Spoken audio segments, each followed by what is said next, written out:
Subscribe করুন Sony ৮, click করুন bell icon.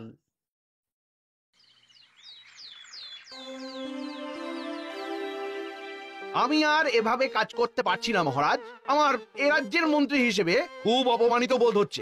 বেশি চুরি চামারি করলে অপমানিত বোধ হয় স্বাভাবিক। কি বললে? হ্যাঁ, আমি চোর? ও সব বাদ দাও তো, আগে বলো তোমার কি সত্যি বোধোদয় হয়েছে? বোধোদয় হলেই ভালো, কারণ চুরি যাওয়া মোহরের পরিমাণ তো ওদিকে আকাশ ছুঁই ছুঁই। এসব কি বলছেন মহারাজ? দেখো মন্ত্রী, বেশি ভণিত আমার ভালো লাগে না। যা বলার তা তাড়াতাড়ি বলুন মন্ত্রীমশাই। এ রাজ্যের একজন ভাঁড়ের বেতন মন্ত্রীর বেতনের প্রায় সমান সমান। তাদের দুজনের বেতনের ভেতরে ফারাক প্রায় নেই বললেই চলে। আমি তো ভাবছি ভাঁড়ের বেতন এই মাস থেকে মন্ত্রীর বেতনের থেকেও বেশ কিছুটা বাড়িয়ে দেব।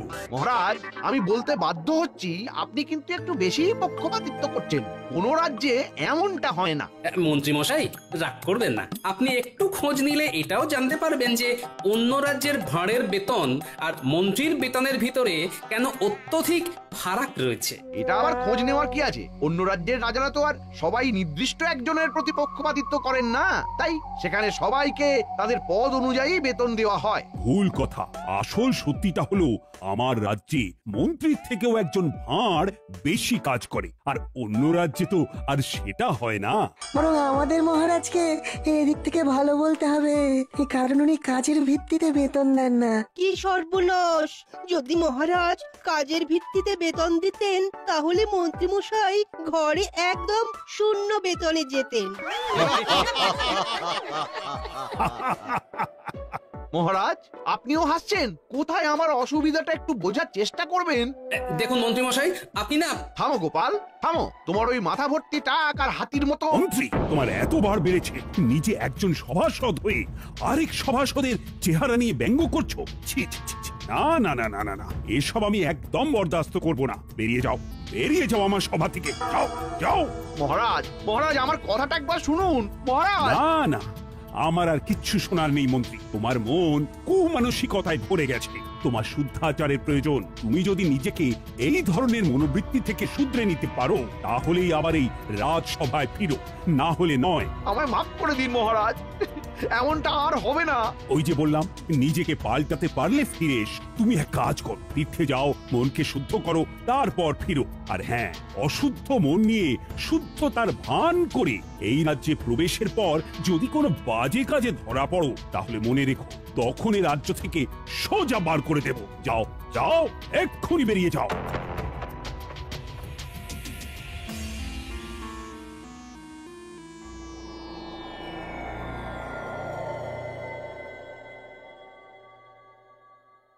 কিরে ঘটে, ব্যাপারখানে কি? মন্ত্রীমশাই আমাদের ডেকে নিজে এমন উদাস হয়ে বসে। কবি টবি হবে নাকি? আমার মনটা খুব খারাপ রে, তার সাথে বেশ রাগও হচ্ছে। কার উপরে? আরে গোপালের চেহারাটা যে হাতির মতো, সেটা বলতেই মহারাজ গেলেন চোটে। আমায় সব সভাসদদের সামনে তাড়িয়ে দিয়ে বললেন মনকে শুদ্ধ করে ফিরতে। ওই দুজনকে আমায় জব্দ করতেই হবে। বুঝেছি বুঝেছি, তাই আমাদের ডেকেছেন, তাই তো? সবই তো বুঝিস, সব কথা কি আর মুখে বলতে হয়? কিছু একটা পরিকল্পনা কর। আমাদের হাতটা গরম করে দিন, কাজ হয়ে যাবে। আমার এখন মাথা গরম আছে, তাই তোদের হাতের বদলে উড়ন আর বসন দিয়ে কান গরম করে দিতে পারি। সুতরাং এখন যা, আগে কাজের কাজটা কর। বেশ, তাহলে আসি।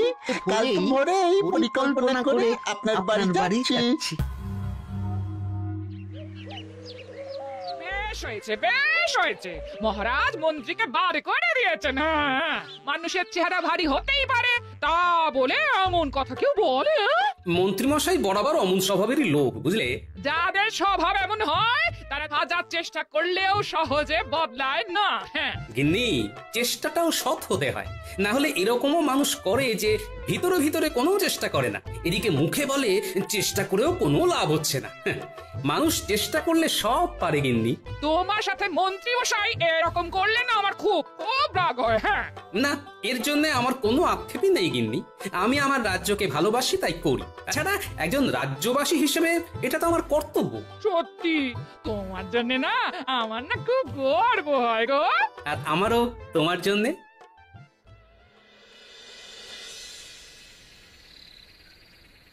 মন্ত্রীমশাই, ও মন্ত্রীমশাই, ওই ওই ওই ওই ওই, ওরা এসেছে, ওরা এসেছে।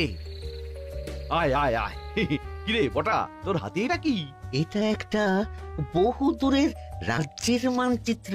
আপনাকে এইখানেই শুদ্ধাচারের জন্য যেতে হবে। এ বেটা হত ছাড়া, আমায় শুদ্ধাচারে কোথায় পাঠাবি তা ঠিক করার ভার তোদের দিয়েছি নাকি? আচ্ছা আচ্ছা, শুনুন মন্ত্রী মশাই, শুনুন। এই মানচিত্রর জায়গায় আপনাকে আসলে যেতে হবে না। আপনি বৌঠানকে নিয়ে ওই নিজের শ্বশুর বাড়িতে চলে যান এবং ঠিক 7 দিন বাদে এই রাজ্যে আবার ফিরে আসুন। তারপর গায়ে সাদা চাদর এবং ধুতি পরে কপালে বেশ বড় সড়ো তিলক কেটে সবাই গিয়ে বলুন আপনি শুদ্ধ হয়ে এসেছেন। আপনার মনে আর কোনো জটিলতা নেই। হ্যাঁ, আমায় যদি জিজ্ঞাসা করে কোথা থেকে গিয়ে শুদ্ধাচারী হয়ে এলাম, আর আমার এই মিথ্যে বলার সাথে এই মানচিত্রটারই বা কি সম্পর্ক? বলছি সব বলছি, শুনুন। মানচিত্রটায় যে রাজ্যটা আছে তার নাম পুণ্যি রাজ্য। সে রাজ্যের রাজা একজন পাগলা, তাই তার রাজ্যে যে যায় সে আর বেঁচে ফেরে না। তাই আপনি যেদিন রাজসভায় যাবেন সেই দিন হাতে করে ওই মানচিত্রটা নিয়ে যাবেন এবং সবাইকে বলবেন এই রাজ্যে একজন গুরু থাকেন, তার সান্নিধ্যে গিয়েই আপনার এমন আমূল পরিবর্তন ঘটেছে। আর গুরুর নাম জিজ্ঞাসা করলে যাই হোক কিছু একটা ওই বানিয়ে বলে দেবেন, কেমন? আর বলবেন এই গুরু স্বয়ং কৈলাস পর্বত থেকে সাধনা করে ফিরেছেন। উনি সবার সব ধরনের পাপ গ্লানি মুছিয়ে মৃত্যুর পরে স্বর্গ লাভ করার পথ সুগম করে দেন। বলবেন বাবাজি মহারাজকে নিমন্ত্রণ করেছেন। আপনি এমন ভাবে কথাগুলো বলবেন যাতে ওই মহারাজ এবং গোপাল ওই জায়গায় যাওয়ার জন্য আগ্রহ প্রকাশ করে, আর একবার চলে গেলেই নিশ্চিত মৃত্যু। আর আমারও কেউ পথের কাঁটা থাকবে না। গোটা রাজ্যের আমি রাজা হব। বাহ বাহ বাহ, বাহ রে বাহ বটা ঘটা। আমার সাথে বদমাশি করে করে তোরাও তো দারুণ পরিকল্পনা করতে শিখে গেছিস দেখছি। বাহ, এবার আমাদের মোহর দিন। পরিকল্পনা তো শুনেই নিলেন। এত তাড়াহুড়ো করিস কেন বলতো? বাইরে পরিকল্পনাটাও তো তাড়াহুড়ো করেই দিলাম। তার বেলায় একদম ঠিক। কাজ হবে, মোহর ছড়বে, এইটাই তো নীতি। দাঁড়া দাঁড়া দাঁড়া, আর বাজে বকিস না।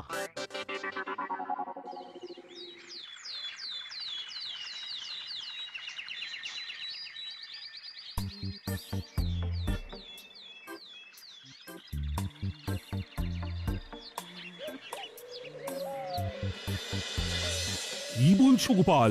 মন্ত্রী সত্যি সত্যি মন পরিশুদ্ধ করতে তীর্থে গেছে? আগে হ্যাঁ মহারাজ, নিজের চোখে দেখে এলাম। বাড়িতে তালা ঝুলছে, আর পাড়া প্রতিবেশীদেরও নাকি বলে গেছে যে সে নিজেকে পরিশুদ্ধ করতে স্ত্রীকে নিয়ে দিন সাতেকের জন্য তীর্থে যাচ্ছে। বাবা, আমার এক কথাতেই যে মন্ত্রী এভাবে তীর্থে যাবে ভাবতেই পারছি না। যাকে এখন মন্ত্রীর সুমতি হলেই হলো, কি বলেন? যা বলেছ। আচ্ছা মহারাজ, আমি তাহলে আজ আসি। হ্যাঁ, বেশ বেশ বেশ। ও গোপাল, একটা কথা ছিল। বলুন মহারাজ। বলছি যে যতদিন না মন্ত্রী ফিরছে তুমি কি আমার রাজ্যের নতুন মন্ত্রী হবে? ও বাবা, ক্ষমা করুন মহারাজ, আমি এই রাজ্যের ভাঁড় হিসেবেই ঠিক আছি। ওইসব ভারী ভারী পদে আমায় বসাবেন না মহারাজ। আমি জানতাম তুমি ঠিক এই উত্তরটাই দেবে। বেশ গোপাল, ঠিক আছে, তুমি এখন আসতে পারো।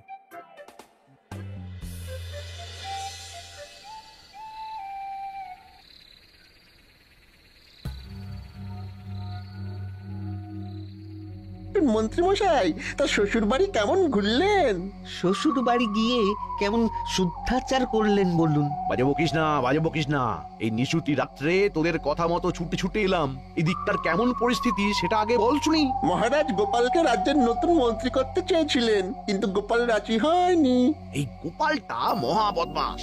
ওকে এই রাজ্য থেকে না তাড়ানো পর্যন্ত আমার শান্তি নেই। কালকে থেকে সবাই গিয়ে আপনি তো আপনার ওই নতুন রূপ দেখাবেন, সবাই দেখবেন গোলে জল। সবাই ভাববে আমি আমার সব জটিলতা কুটিলতা ঝেড়ে একদম শুদ্ধ মনে তীর্থ থেকে ফিরে এসেছি। হ্যাঁ মন্ত্রী মশাই, এদিকে আপনার জন্য একেবারে সাদা বস্ত্র প্রস্তুত করে রেখেছি। সকাল হলে সেই বস্ত্র পরে কপালে তিলক কেটে সবাই যাবেন, কেমন তো? এবং বলবেন হরে হরে হরে হরে, এই নিমিত্ত মাত্রকে মাগো ক্ষমা করে দিও। আর মনে করে মানচিত্রটা কিন্তু নিয়ে যাবেন।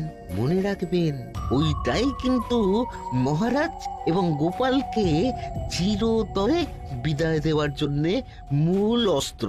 আচ্ছা আচ্ছা আচ্ছা, বুঝেছি বুঝেছি। আমি এখনো অতটাও বুড়ো হইনি যে মানচিত্রের ব্যাপারটা বেমালুম ভুলে যাব।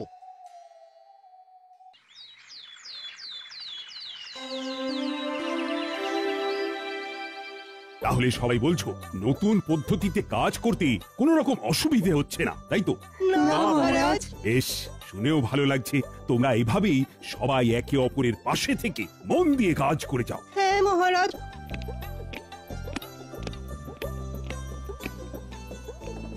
আরে মন্ত্রীমশাই, আপনি এমন বেশে কিন্তু পুরো ভোল বদল। হ্যাঁ মন্ত্রী, তুমি? এ কি বেশ বদল? শুধু আমার বেশ বদল হয়নি মহারাজ, গোটা আমিটাই বদলে গেছি। আমার এখন পৃথিবীর সব মোহমায়াই বড্ড মেকি মনে হচ্ছে। এখন আমার মন শুধু এইটাই বলতে চাইছে যে আমি নিজের মতো বাঁচতে চাই, আমি আমার মতো ভালো আছি, কারুর সাথে পাঁচি নেই। শান্তি শান্তি শান্তি। মন্ত্রী, ও মন্ত্রী, এ তোমার হলো কি? আমি যে তোমাকে চিনতেই পারছি না। এসব ব্যাটার চাল কি না কে জানে। মহারাজ, আমি আপনার কাছে কৃতজ্ঞ। ভাগ্যিস আপনি আমার মনকে শুদ্ধ করে তোলার জন্য তীর্থে যাওয়ার আদেশ দিয়েছিলেন, না হলে তো আমি আমার সকল পাপ ধুয়ে মুছে মৃত্যুর পর স্বর্গলাভ সুনিশ্চিত করতেই পারতাম না। মন্ত্রীমশাই, আপনার স্বর্গলাভ সুনিশ্চিত, এটা কি সত্যি? হ্যাঁ গোপাল, আমি তো আর আগের মতো নেই। আমি আমার সব পাপ ধুয়ে মুছে করেছি সাফ। তুমিও আমায় ক্ষমা করে দিও। এসো এসো, বরং তোমার পা ধরে ক্ষমা চাই। ভুল স্বীকার করতে এখন আর আমার কোনো দ্বিধা নেই গোপাল। তা কে তোমায় শুদ্ধ হতে সাহায্য করলো শুনি? আর তুমি কোথায় বা তীর্থ করতে গেছিলে? এই দেখুন এই মানচিত্রটা, এই যে এই এই এই এই গোল মতো জায়গাটা দেখছেন, এটা হলো পুণ্যি রাজ্য। আমাদের রাজ্য থেকে প্রায় 150 ক্রোশ দূরে এখানে ধুনি বাবার আশ্রম আছে। উনি স্বয়ং কৈলাস পর্বত থেকে সাধনা করে ফিরেছেন। এই বাবার কাছে গেলে উনি এমন এক জল দেন যা দিয়ে স্নান করলে সবার পাপ মুছে গিয়ে স্বর্গলাভের পথ সুগম হয়ে যায়। এছাড়া ধুনি বাবাই বোঝান আসল জীবনের অর্থ কি, মায়া মোহ কাটিয়ে কিভাবে সাদা সিধে জটিলতা কুটিলতাবিহীন জীবনযাপন করা যায়। হরে হরে, মাগো অপরাধ না নিয়ে ক্ষমা করে দিও মোরে। আর হ্যাঁ মহারাজ, উনি আপনাকেও কিন্তু সেখানে অনেকবার করে যাওয়ার জন্য আমন্ত্রণ জানিয়েছেন। আমিও নিজের জীবনে অজান্তে কতই না পাপ করে ফেলেছি, তাই সেই সব পাপের বোঝা ঝেড়ে ফেলে আমিও আমার মৃত্যুর পর স্বর্গলাভ সুনিশ্চিত করতে চাই। মন্ত্রী, আমি ধনী বাবার আশ্রমে গিয়ে জীবনের আসল অর্থ বুঝতে চাই। আমি ওনার নিমন্ত্রণ রক্ষা করতে চাই। মহারাজ, এত তাড়াতাড়ি কোনো সিদ্ধান্ত নেবেন না। আমার মনে হয় যে গোপাল, নিজের চোখে দেখছো তো মন্ত্রীর কি আমূল পরিবর্তন ঘটেছে। এরপরে আমি আর ধনী বাবার কাছে না গিয়ে থাকতে পারি, বরং তোমারও আমার সাথে যাওয়া উচিত। আজ্ঞে মহারাজ, আমি? আচ্ছা বেশ, আমিও যাব। আমরাও যাব মহারাজ। না না না, দেখো, সবাই মিলে এক্ষুনি গেলে হবে না। আগে আমি আর গোপাল ঘুরে আসি, তারপর তোমরা দলে দলে যেও। একদম ঠিক। তাহলে মহারাজ, কবে রওনা দেবেন? কাল একদম ভোরেই রওনা দিতে চাই, বেশি দেরি করে তো লাভ নেই। আচ্ছা মন্ত্রী, আমি যেহেতু কদিন থাকছি না, তাই তুমি একটু কষ্ট করে রাজ্যটা সামাল দিও, কেমন? মহারাজ, আমায় আবার এসবের মধ্যে কেন জড়াচ্ছেন? রাজ্যপাঠ আমি যে দিয়েছি ছেড়ে। এই কটা দিন একটু সামলে দাও মন্ত্রী, আমি কিছু শুনতে চাই না। বেশ মহারাজ, আপনি যখন বলছেন তখন তাই হোক। ও মন্ত্রী, আরেকটা কথা, বাবার কাছে যাওয়ার জন্য কি কোনো রকম বিশেষ নিয়মপত্র আছে? মহারাজ, সমস্ত অহংকার ছেড়ে, রাজবেশ ছেড়ে, সৈন্য ছাড়া একদম আর 5টা সাধারণ মানুষের মতো পায়ে হেঁটে যান, তাহলেই দেখবেন বাবা আপন করে নিয়েছেন। বুঝে গেছি বুঝে গেছি।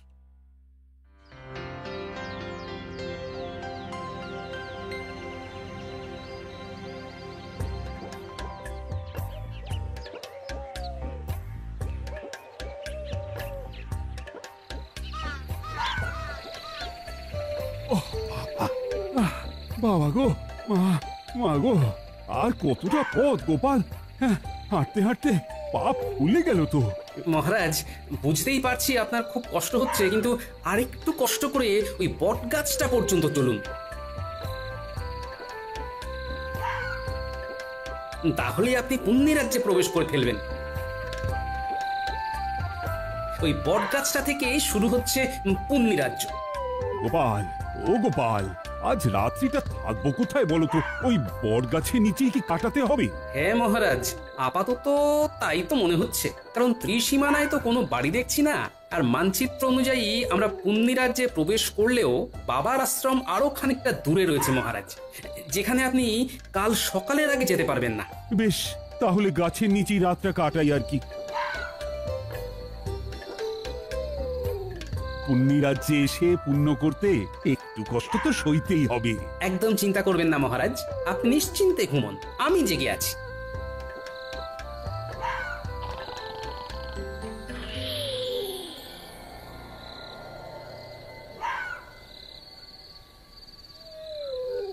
মহারাজ তো ঘুমোচ্ছেন দেখছি, এদিকে ভোর হতেও খুব দেরি নেই, আমি বরং এই সুযোগ একটু ঘুমিয়ে নিই। এই গবা, কি করবি বলতো? রাত তো শেষ হতে চললো, এখনো আমাদের ওই দুজনের মধ্যে কেউ একটাও চোর ধরতে পারলাম না। দেখাবা এরকম আমাদের পাগলা রাজার মতন কাউকে নিয়ম তৈরি করতে দেখেছিস? কি যে নিয়ম, প্রত্যেক প্রহরীকে কিনা বাধ্যতামূলক ভাবে প্রতি রাত্রে একটা করে চোর ধরতেই হবে। সত্যি আপাদ মস্তক খ্যাপা রাজা। আরে আরে ওই গবা, ওই দেখ দুজন লোক বট গাছের নিচে শুয়ে, ওদেরকে ভিনদেশি চোর বানিয়ে ধরে নিয়ে যাবি? তাই করি চল, না হলে আমরা আপাদমস্তক পেটে মার খাবো। চল চল ভরি বেটাদের। এই কে কে কে তোমরা হাত পা বাঁধছো কেন? আমরা কিছু করিনি, আমাদের বেঁধো না, ছেড়ে দাও। চল বেটা চল, চোর সাজবি চল।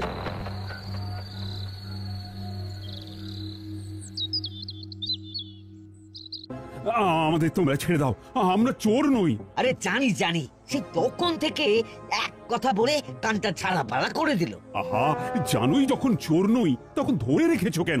এই আড্ডা আমরাকে নিয়ে তো ভীষণ মুশকিল হলো, ঠিকঠাক করে কথাও বোঝে না। এই, আমার সাথে ঠিক করে কথা বলো। আমি তোমাদের মহারাজকে বলে দেব যে তোমরা জানো যে আমরা চোর নই, তবু ধরে এনেছো। বলেও কিছু লাভ হবে না বুড়ো, আমাদের রাজা কারোর কথাই শোনেন না।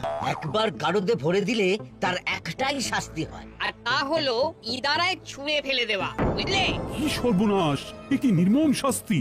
এই শিগগিরই শিগগিরই আমাদের বের করো। তোমরা জানো না আমি কে? আমি হলাম... মহারাজ থামুন থামুন, এক্ষুনি পরিচয় দেবেন না। গোপাল, কি বলছো? এক্ষুনি না পরিচয় দিলে মেরে ফেলবে আমাদের। ভয় পাবেন না, আমি আছি। ইতিমধ্যেই ফন্দি এঁটে ফেলেছি, সময় মতো সব বলে দেবো। কই কই আমার ভিনদেশি চোরেরা সব কই? এই যে রাজন, এই যে একদম গারদের ভিতরে। বাবা বাবা বাবা বাবা, আমাদের পুরোহিতকে ডাক দাও, শাস্ত্র পাঠক। তারপর সব ব্যবস্থা হয়ে গেলে এদেরকে ইদারার সামনে ফেলার জন্য নিয়ে যাও, আমি মজা দেখবো। গোপাল, তুমি সব শুনলে তো? ভয় নেই, আমি আছি মহারাজ।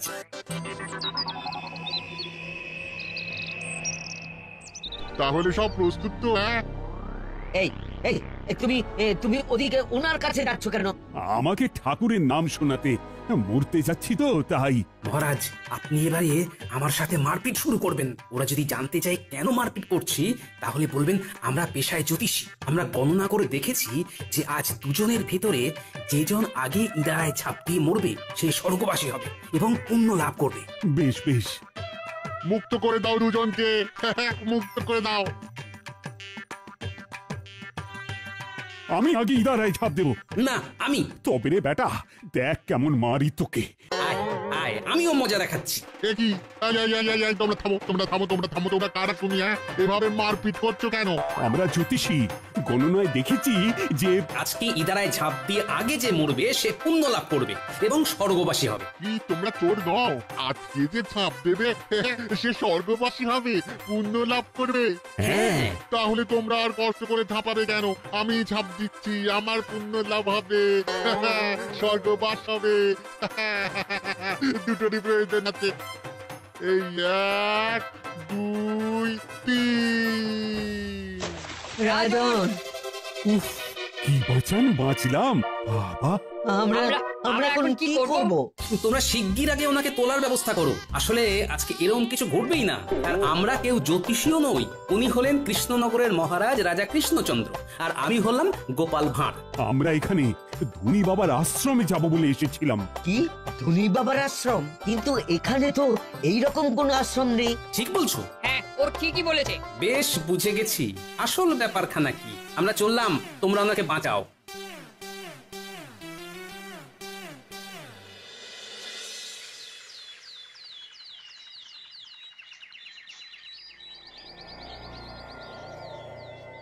রে তাহলে এই দুদিনে দুজনেই পটকে গেছে বল। পাগলা রাজা কাউকে আস্ত রাখে না, সবাইকে জোর অপবাদে ইনারাই ফেলে মারে। সব এখন ছাড়তো। এইদিকে ওই দুদিনের ভিতরেই মন্ত্রী মশাইয়ের চুরি করা মোহরের সংখ্যা দেখো, 9 করে 700টা। কি কাণ্ড দেখেছো? সব বেটা মন্ত্রীর ভড়ংবাজি। চলুন এবার ভিতরে যাই। এই বেটা মন্ত্রী, ষড়যন্ত্রী, এসব তোমার বদমাইশি। চলুন মন্ত্রী মশাই, এবারে আপনাকে ইদারায় ফেলবো। ওরে বাবারে, ওরে বাবারে, ভূত ভূত ভূত ভূত! ঘটা পালা! আমরা ভূত নই। চলো মন্ত্রী, চলো এবার। আমায় ছেড়ে দিন। ও বাবা গো, ও মা গো, কে আছো গো? বাঁচাও, বাঁচাও, আমায় ছেড়ে দিন, আমায় ছেড়ে দিন। For more updates, subscribe to our channel, click the show links and enjoy watching the videos.